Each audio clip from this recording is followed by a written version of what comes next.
I didn't mean to upset you. I shouldn't have taken you down there. No, I'm glad you did.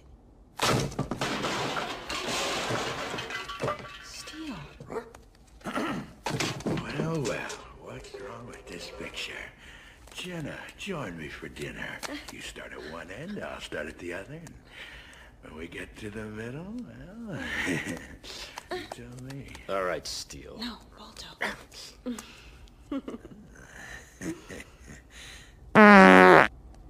Gee, Steel. I have to admit your offer is very tempting. It is.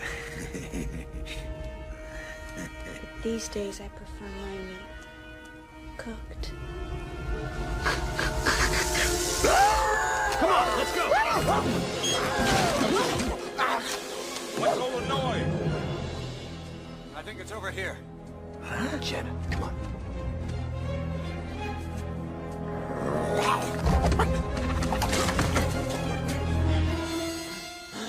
Looks like Balto's found his way into your meat locker. It's a good thing Steele was here. Good boy, Steele.